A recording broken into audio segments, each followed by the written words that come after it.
Ama namin Diyos, maraming salamat po.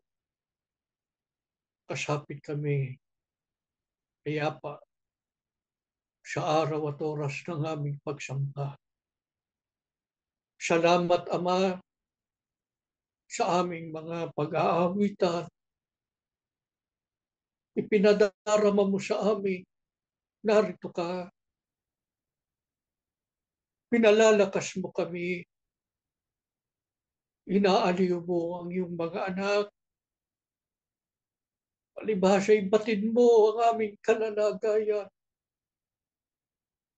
Alam mong kailangan namin ang ganitong pagsamba na pinupuno mo ng iyong kapangyarihan.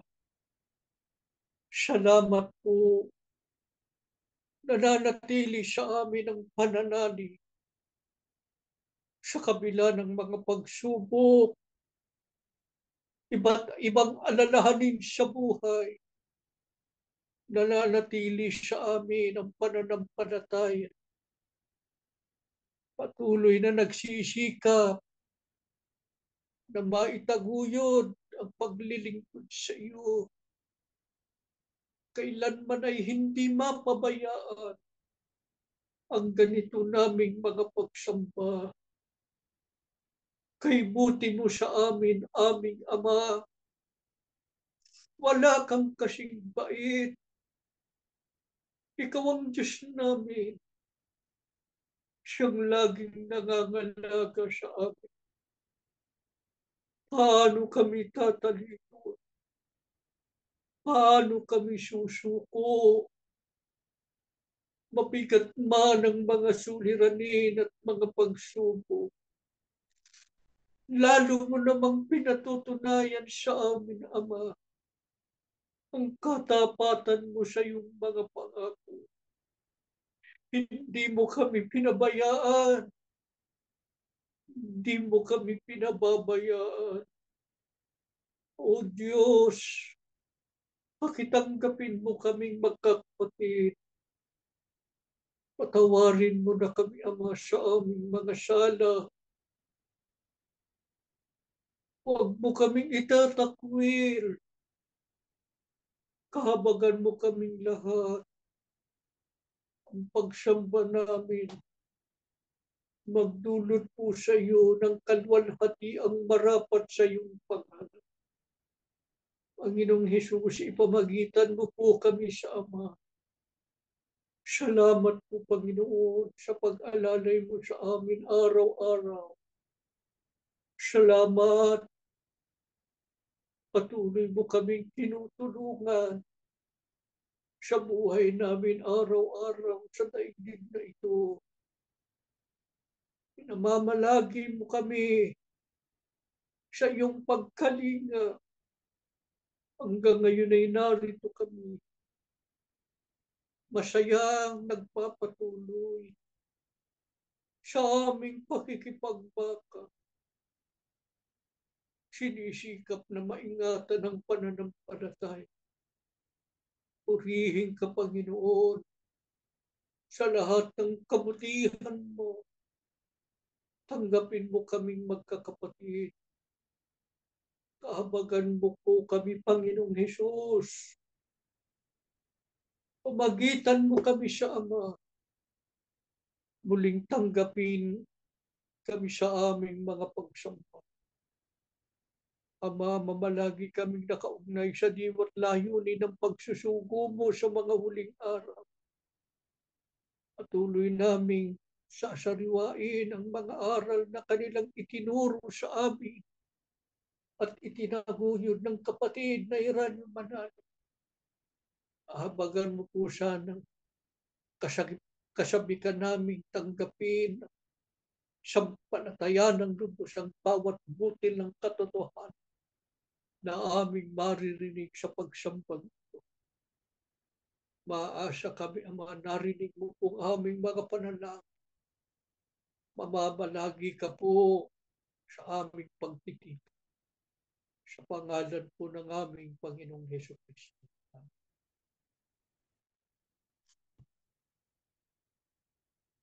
Mga mahal na kapatid, kasulat po sa Biblia ang mga patotoo ng Diyos sa Panginoong Hesus Kristo tungkol sa kahalalan ng Iglesia ni Cristo.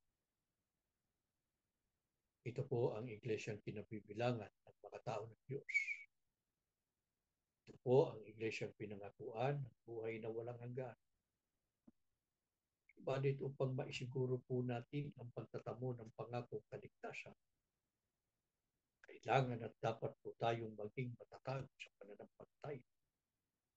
Sa gitna ng iba't ibang mga pagsubok at kahadlangan, na magsasapanganib o magpapahina ng ating pag-asa.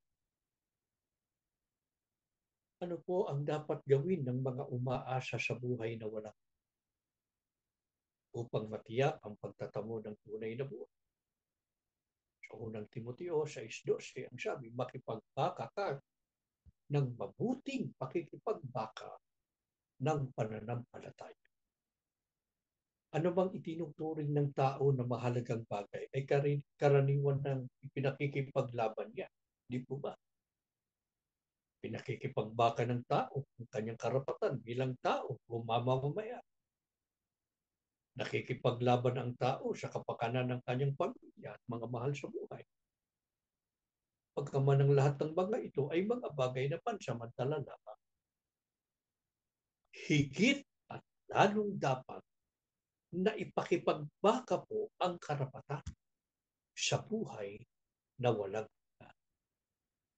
Ano po ang dapat bakahin at dapat mapagtagumpayan upang makapanatili sa pananampalataya? Ayon po, pahayag ng Panginoong Kristo sa Lucas, ang iba't ibang pagsubok, mga alalahanin sa buhay, at iba't ibang mga tukso, gaya ng pagkahumaling sa kayamanan at kalayaan. Ano po ang panganib na maaaring idulot nito sa mga lingkod ng Diyos? Ang sabi ng Biblia, pagdating ng pagsubok, sila'y tumitiwalag. Nadaig sila ng mga alalahanin sa buhay at ng pagkahumaling sa kayamanan at kalayuan. Ito po ang dahilan ng pagkahiwalay ng iba at paglaho ng pag-asa sa kaligtasan. Ang mga ito ang dapat nating pakahin at mapagtagumpayan. Ayon sa Biblia, sino ang hindi mapananaigan ng iba't ibang pagsubok at tukso? Sa halip ay magtatagumpay sa pakikipagbaka ng mabuting pakikipagbaka ng pananampalataya. Ang katulad po ng mga unang Kristiyano na hindi nawawala ng pag-asa. Kahit anong pagsubok ang maranasan at gaano man ito kabigat. Ano-ano ba dinanas nila? Sabi ni Apostol Pablo sa 2 Korinto, pinag-uusig kami. Gaano kabigat? Ang sabi, sa magkabit-kabilay, ginikipit kami at inilulugmok. Mabigat.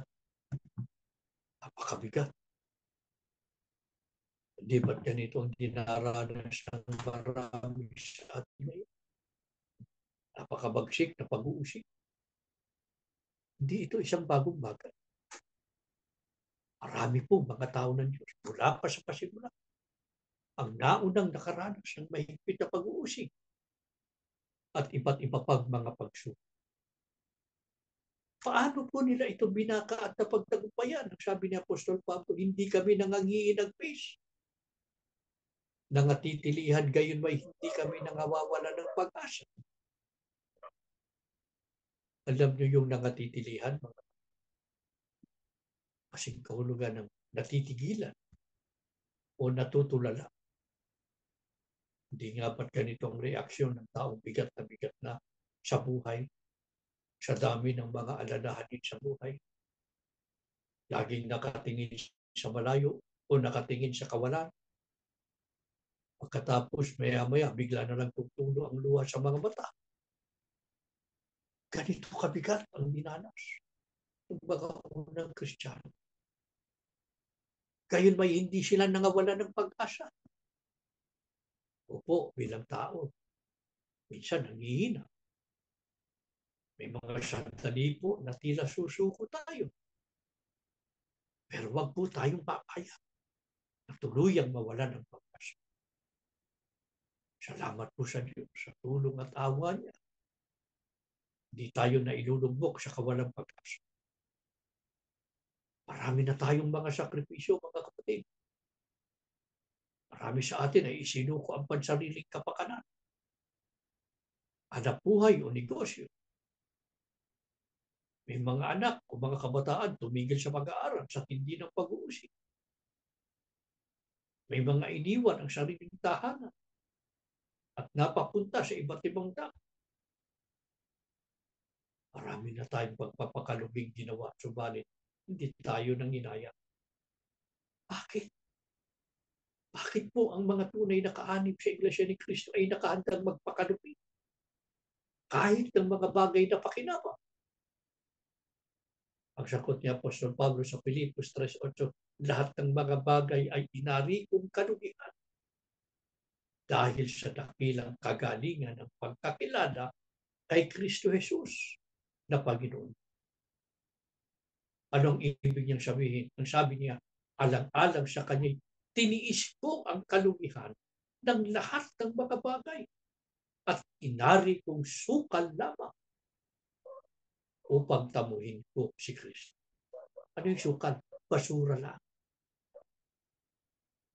Inari niyang basura lang yung mga bagay na sa kanya'y mahalaga noon. Pero dahil sa pagkakilala kay Kristo, dahil sa kanyang pagka-iglesia ni Kristo, lahat ng yun, tinuring niyang basura. Bakit? Bakit para sa mga tunay na iglesia ni Kristo, basura lamang ang lahat ng bagay kumpara sa pagka-iglesia ni Kristo? Sapagkat ang gantimpala ng pagpapakalugi, alang-alang sa Panginoong Jesucristo o sa pagka-iglesia ni Kristo, ay hindi maaaring itumbas sa kahit na anong bagay na mahalaga. Kahit pa sa pinakamahalagang bagay na maaaring ituring ng tao. Ano po ang gantimpalang nakalaan sa mga nakikipagbaka alang-alang sa tunay na pananampalataya o pagka-iglesia ni Kristo? Sabi sa 3:20 hanggang 21, ang maluwalhating katawan tulad ng kay Kristo upang makapanahanan tayo sa piling niya sapagkat ang ating pagkamamamayan ay sa langit. Sige nga mga kapatid, pwede ba nating itumbas ang buhay na walang hanggan at ang paninirahan natin sa langit? Lahat ng yan pwede ba nating itumbas, ikumpara sa mga bagay na ating ipinagkalugi? Hindi. Paano naman ang ating mga pagtitiis ng mapapait na karanasan? Maaari ba itong itumbas sa kalwalatiang pahayag sa atin? Hindi rin. Maliwanag ang sagot ng Biblia sa Roma 8:18. Ang pagtitiis sa panahong ito'y hindi karapat-dapat maitumbas sa kalwalhatiang mahahayag sa atin. Sapagkat hindi kawalan ng pakikipagbaka at mga pagpapakalugi natin dahil sa paninindigan sa Kanya at sa ating pagka-iglesia ni Kristo. Nagpapakalugi, subalit sa harap ng Diyos ay hindi talagang lugi sapagkat nakalaan sa atin ang buhay na walang hanggan. Diba? Paano po kung malaking kayamanan ang iniaalok sa atin? Pagpapalit na ba natin ang pag-asa sa kaligtasan sa mga kayaman o sa anumang pakinabang na panlupa? Hindi. Bakit hindi natin dapat ipagpalit ang pag-asa sa kaligtasan sa mga kayamanan sa mundong ito? Sapagkat ang sabi sa awit 49:16, hindi ito madadala yung kayamanan o anumang bagay na panlupa na pinahalaga ng tao. Hindi mo madadala yan sa libingan. Hindi ito madadala kapag siya ay namatay. Ang yaman ay hindi niya madadala sa libingan. E paano kung dakila o kinikilalang tao, makapangyarihang tao, ano pa't sinusuob ng papuri?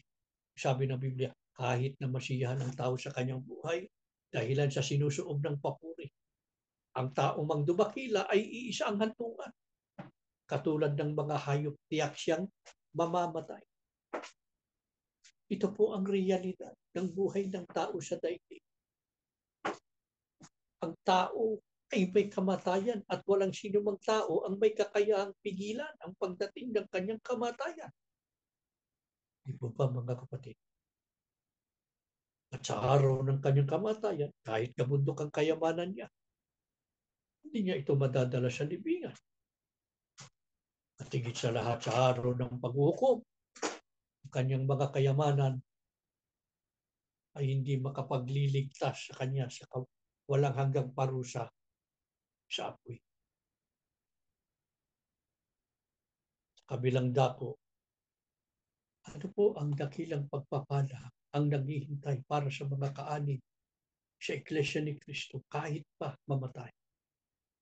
Sa Mateo 16:18, ang sabi ng Panginoon, ang kapangyarihan ng kamatayan ay hindi magtatagumpay laban sa kanila. Ano po ang ibig sabihin? Hindi sila mananatili sa libingan sapagkat may pagkabuhay na maguni para sa buhay na walang hanggan.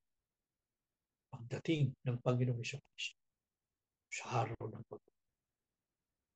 Kaya ang mahalaga, habang narito po tayo sa mundo, sa harap ng maraming pagsubok, ay magawa natin ang pakikipagbaka ng mabuting pakikipagbaka at maingatan ang ating pananampalataya hanggang sa wakas.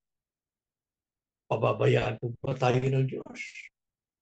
Sino ang mga kaanib sa Iglesia ni Cristo na iingatan ng Diyos sa gitna ng maraming pagsubok at mga suliranin? Sa Apokalipsis 3:10, ang sabi, dahil tinupad mo ang aking salita na ikaw ay dapat maging matiisin, iingatan kita sa panahong ito ng pagsubok na darating sa mga tao sa buong sanlibutan. Ano kondisyon ng Diyos? Upang ingatan tayo, lalo na sa panahon ng pagsubok, para wag kabitiw, kundi tayo ang magtagumpay sa mga pagsubok, tayo'y pagpalain.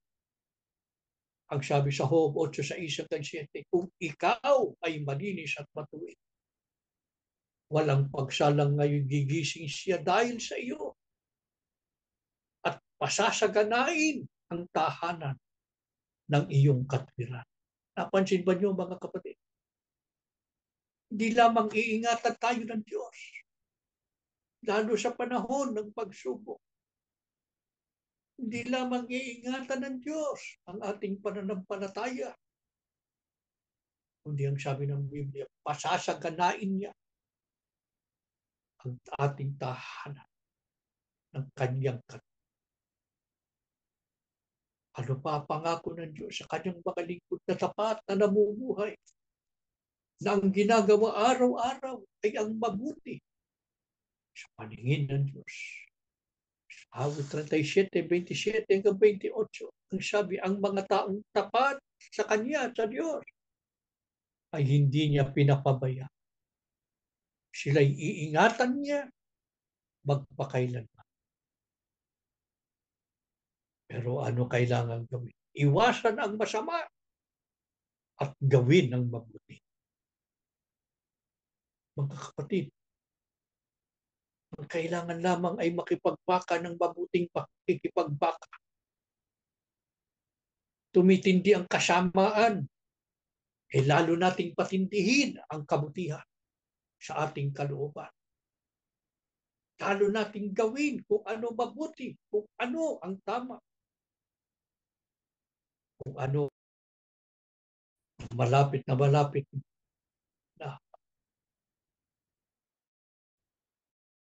araw ng paghukom. Subalit kung kasama natin ang Diyos, hindi lamang makakaya natin, kundi kayang-kaya po natin ang lahat. Nangako siya, hindi niya tayo pababayaan.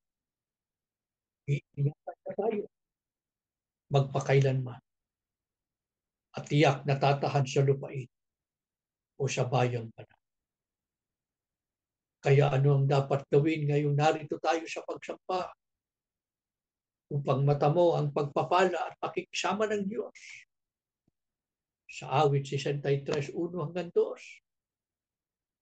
ang sabi, O Diyos, ikaw ang aking Diyos na lagi kong hinahanap. Ang uhaw kong kaluluwa'y tanging ikaw nga ang hanga. Hanapin natin ang Diyos sa ganito nating mga pagsamba para lagi nating matamo kanyang pakikisama. Nabibigatan tayo sa pagdadala ng ating buhay. Hindi natin halos alam kung anong ating gagawin sa dami ng intindihin. Mga kalumbayan sa buhay ay halos hindi makayanan. Sa pagsamba, ang Diyos ay laging nakaabag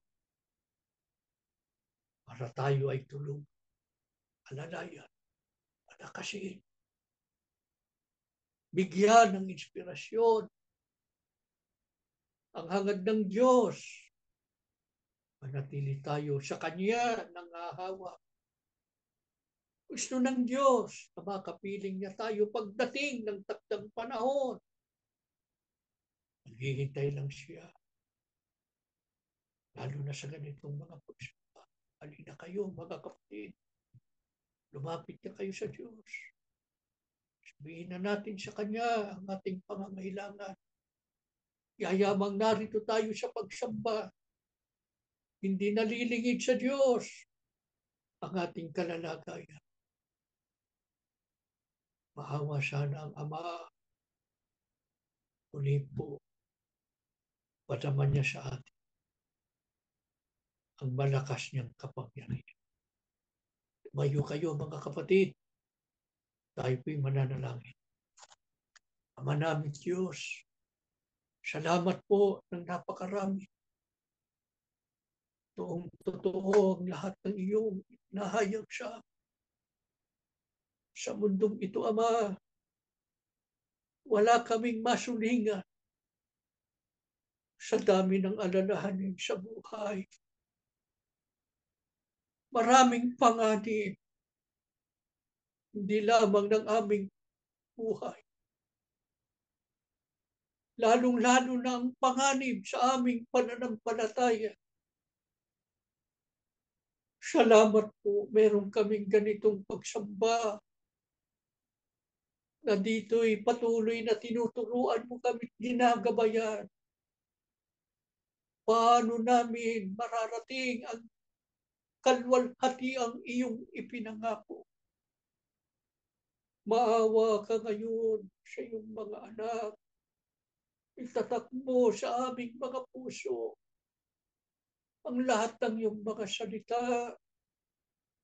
At ito po ang aming may sakatuparan sa aming buhay. Upang magkaroon ng katuparan ang lahat ng pangako mo sa amin. Lalong-lalo na ang pagtatamo ng buhay na walang hanggan. Ito na lamang ang nagsisilbing kaaliwan namin at inspirasyon. Doon nakatuon ng aming paningin. Yun ang nagbibigay sa amin ng lakas sa panahon ng mga pagsubok. Pagka kami nangihina, pag nagugunita namin ang iyong pangako, nagpapanibagong sigla kami. Nagpapatuloy kami't nagsisikap upang marating ang kalwalhatiang iyong ipinangako. Subalit pag hindi namin nakaya aming Ama, pagka kami ay dumulog na sa iyo at dumaing mula sa langit na iyong tahanan, tingin mo ang aming mga panalangin. Iunat mo ang iyong mapagpalang kamay. Palakasin mo kaming lahat. Kalungin mo kami. Kung maaari aming Ama, kung hindi na namin makaya'y bitbitin mo na po kami. Walang maiwan sa daan ng paglalakbay. Kundi lahat kami ay makarating sa bayang banal. Bahala ka na sa amin, Ama, habang narito kami sa daigdig. Pakikipagbaka namin ang pananampalatayang kaloob mo sa amin. Magtitiis kami, patuloy kami sa pakikipagbaka, alang-alang sa pananampalataya. Huwag mo lang kaming iwan, aming Ama. Huwag mo kaming bibitiwan. Tulungan mo kaming lahat, bawat pamilya. Kung meron mang pamilyang nagkahiwalay, tipunin mo kami sa bayang banal na ipinangako mo sa amin. Panginoong Hesus, ipamagitan mo po kami sa Ama. Sa bisa ng iyong pangalan, pagalingin mo po ang mga may sakit. Alalayan mo ang mga nangihina. Bigyan mo ng kalakasan. Aliwin mo ang mga nalulungkot. Maawa ka sa aming lahat. Matyaga naming hintayin ang araw na isa sa ayos muli ng Ama ang lahat ng bagay sa iglesia. Sumasampalataya kami, Panginoon, sa pamamagitan mo, matutupad ang pangakong yun ng Ama. Muli kaming makasasamba sa loob ng gusaling sambahan. Higit po sa lahat, buong pananalig na hinihintay namin ang araw ng aming kaligtasan. Ama, po ang aming pananalig, narinig mo ang aming mga panalangin. Muli mong binasbasan kaming magkakapatid. Patuloy mong pagpalain ang lahat ng mga anak mong nagpapakalugi, nagtitiis ng mga pag-uusig, ginigipit, inaapi. Saan man naroon ang mga anak mo, huwag mo silang pababayaan. Ang mga nasa bilangguan, ayagan mo po dumating ng araw ng kanilang paglalan. Higit sa lahat ang naiwang pamilya ng kapatid na Heranio Manan. Manatili po silang inspirasyon sa amin. Po silang pababayaan. Ingatan mo sila. Patuloy na ipagkaloob ang kanilang pangangailangan. Magalang po naming hinihiling ang lahat ng ito, Ama. Sa pangalan po ng aming Panginoong Hesus Kristo.